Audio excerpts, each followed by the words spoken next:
Republican lawmakers released the details of their tax code rewrite on Friday, which reconciles differences between the House and Senate bills. Several of the most anticipated changes, such as a significant increase in the standard deduction and the curtailing of state and local income tax breaks, made the final cut. Some of the most controversial proposals, like eliminating the medical deduction, were wiped away. Many of these provisions are temporary, however, and are set to expire after 7 years. What's in place now? 7 brackets, with the top rate of 39.6%, which people pay on income they earn beyond $470,700 for couples filing their taxes jointly, or $418,400 as an individual. What's in the new plan? 7 brackets, with the top rate of 37%, which married people filing jointly will pay on income they earn in excess of $600,000. If you're single, the top rate applies to income earned beyond $500,000. What's in place now? If you're single, the standard deduction is $6,350. Add in exemptions, and you're up to $10,400. Married without children? That's $12,700 for the deduction and $20,700 with exemptions. If you're married with 2 children, the deduction plus exemptions figure goes up to $28,700. There is also a $1,000 tax credit per child. What's in the new plan? The standard deduction is temporarily increased to $12,000 for singles and $24,000 for married couples filing joint returns. The child tax credit is increased to $2,000 for each child, and up to $1,400 of that can be delivered in the form of refundable credit, which means taxpayers can receive money back even if they have no tax liability. Taxpayers may also reduce their tax bill by up to $500 for other dependents who are not children. But that all changes in 2025, when the deductions and exemptions revert to current law. What's in place now? You can generally deduct the amount you pay for state and local income taxes, including property taxes, on your federal income tax return. You can also deduct the interest you pay each year on mortgage debt up to $1 million, a cap that can cover multiple homes. Plus, you can generally deduct up to $100,000 in interest you pay on a home equity loan or line of credit. What's in the new plan? Taxpayers may deduct only up to $10,000 total, which may include any combination of state and local taxes, including property taxes, also sales taxes. But don't try to prepay your income taxes before year-end to circumvent the new limit. The tax proposal is one step ahead of you and your accountant and won't allow it. You can also deduct the interest paid on mortgage debt up to $750,000. But if you bought a property before December 15, you can still deduct interest up to $1 million, the limit under current law.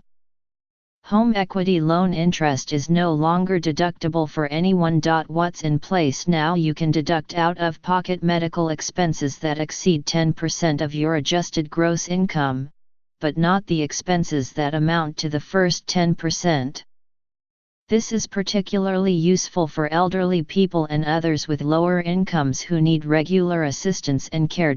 What's in the new plan? In 2017 and 2018, you can deduct out-of-pocket medical expenses that exceed 7.5% of adjusted gross income. What's in place now? In general, you pay taxes on inherited property at a 40% rate, but rules waive that tax for estates up to $5,490,000. What's in the new plan? The baseline exemption amount doubles to $10 million. It applies to the estates of people who die after December 31 but before January 1, 2026, and also to gifts made during that time frame. What's in place now? People who own small businesses of various sorts generally pay income taxes based on the normal rate for individual taxes. Often, they are involved in or run partnerships, sole proprietorships, limited liability companies and S corporations. What's in the new plan starting next year and before January 1, 2026, individuals can generally deduct 20% of their qualified business income from a partnership, S corporation, and sole proprietorship. There are limits, however, including a phase-out for the deduction that begins at $157,500 of individual income and $315,000 of income for couples filing jointly. What's in place now? Your money grows free of any capital gains taxes and you can withdraw it tax-free to pay for higher education expenses. What's in the new plan? Nothing changes with higher education, but you will also be able to withdraw up to $10,000 each year, per child, to pay for private or religious school and receive the same tax benefits. Families participating in homeschooling can also take out up to $10,000 a year to use for educational expenses. What's in place now? If you're a victim of a house fire, flood, burglary, or similar event, you can generally deduct losses as long as each loss is more than $100 and all losses collectively exceed 10% of your adjustable gross income. What's in the new plan starting next year? Taxpayers can still deduct these losses using the same rules, but only if the loss happened during an event that the President officially declared to be a disaster. What's in place now? Alimony is a deductible expense for people paying it, and those who receive it must pay income taxes. What's in the new plan? Divorce would become a bit more burdensome for the ex-spouse who pays alimony because it would no longer be a deductible expense. But the person receiving the payments would no longer need to pay tax on the income received. The change would take effect for divorce and separation agreements executed starting in 2019. The new rules will apply to any modified agreements if the modification expressly provides that the amendments made by this section apply to such modification. What's in place now? Taxpayers can deduct moving expenses even if they do not itemize their tax returns as long as the new workplace is at least 50 miles farther from the old home than the old job location was from the old home. If you had no workplace, the new job must be at least 50 miles from your old home. What's in the new plan? Moving costs would generally no longer be a deductible expense starting in 2018, though it allows some exceptions for members of the military. What's in place now? You can usually deduct the amount your tax preparation specialist billed you or any similar tax-related expenses, like software you purchase and the fee to file your forms electronically. What's in the new plan? Taxpayers would no longer be able to take this deduction. What's in place now? You can exclude up to $20 a month from your income for expenses related to regular bicycle commuting, as long as you are not receiving other pre-tax commuting benefits from your employer. What's in the new plan starting next year? Bike expenses are no longer deductible.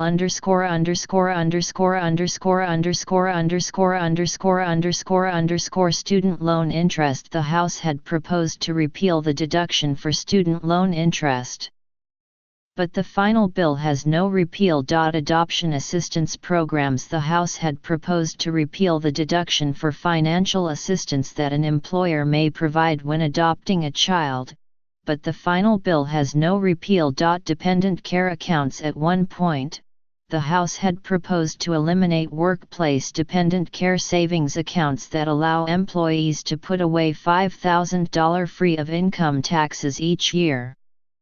It later altered the provision to have the accounts disappear in 2023. The Senate never proposed any change, and there is no change in the final bill. Tuition waivers. Employees of educational institutions who receive reduced tuition or a waiver for themselves, spouses or dependents are generally not taxed on that income. This is particularly helpful for certain graduate students. Their tuition is waived as part of arrangements in which they teach or perform research at their university. The House had proposed to tax the benefit, but the final bill does not have this provision. Employer-paid tuition. When employers pay your tuition for continuing education, the amount they pay is not taxable income for you as long as it meets certain conditions and amounts to no more than $5,250 a year. The House had proposed that the benefit be taxable, but the final bill does not have this provision. Capital gains. When selling a home, with some exceptions, a married couple filing their taxes jointly can exclude up to $500,000 in capital gains on the sale of a home, as long as they have used it as a primary residence for at least 2 of the last 5 years. A single individual can exclude up to $250,000. The House and Senate both proposed to make this rule more strict, but neither provision prevailed, and the rule will remain the same. Use of savings bonds for higher education. You do not pay taxes on interest from certain United States savings bonds if you use the proceeds for qualified higher education expenses. The House had proposed to eliminate this exception, but the final bill does not have this provision. Teacher deduction. Teachers can take a $250 deduction for money they spend on certain job-related and classroom expenses. The House wanted to eliminate the tax break, while the Senate wanted to double it temporarily. Neither proposal made the final bill, and the rule will remain the same. 401 K. Tax break. Before the House and Senate introduced their bills, there were rumors they might try to restrict the amount of pre-tax money that people could put into their workplace savings accounts. They did not try to do this, though, and the rules for these accounts remain the same.